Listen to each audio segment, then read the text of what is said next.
Hi guys! Jayco TV here at maghatid ako ng mga latest updates sa ating Metro Manila Film Festival this 2023. Kaya naman may mga nakita tayo kaninang umaga sa Facebook page, sa isang Facebook page na kung saan nag-declare siya ng mga digits kung magkano nga ba ang earnings ng mga 10 Filipino movies na kalahok sa Metro Manila Film Festival.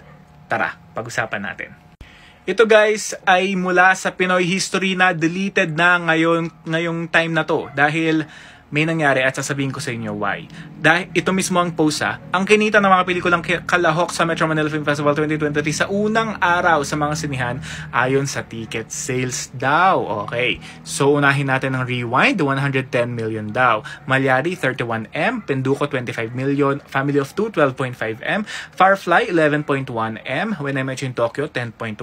Kampon, 5 million. Bekin Badet, 3.3 million. Gomburza, 1.1 million. At Broken Heart Strip, nasa 680,000 sa first day ng MMFF 2023. At matapos pumutok ang issue na yon, ang post na yon na talaga namang samot-saring reaksyon, may mga nakumbinse, may nag-repost, may nag-congratulate sa mga sa Rewind, of course, dahil 110 million sa day 1. Parang wow, ang galing, good job, no?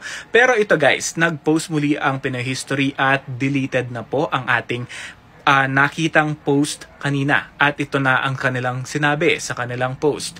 The admin who posted certain false ticket sales has been fired. So na-fired na po. Hindi na daw siya part ng Pinoy History Facebook page. So humihingi sila ng kapatawaran, paumanhin sa mga naambala at sa mga naguluhan dahil hindi nga totoo yon. At ang Metro Manila Film Festival hindi sila nagpa-publish ngayon ng mga ticket sales earnings para maging fair sa lahat ng mga films na kalahok sa Metro Manila Film Festival dahil sinusuportahan nila lahat ng mga 10 films para at least, 'di ba, lahat maging parang suporta na lang, 'di ba?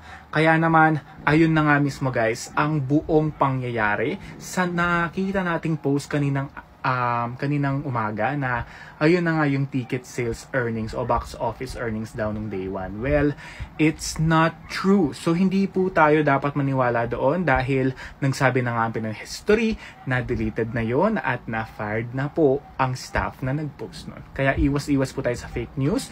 Mag-search po muna at kumbaga, let's try to search muna at maniwala sa mga GMA News, ABS-CBN News, mga ganun guys, para at least alam natin, MMDA, Metro Manila Film Festival page, para alam natin talaga na totoo at legit ang ating mga nababasa. Thank you for watching, Jayco TV here. Follow for more.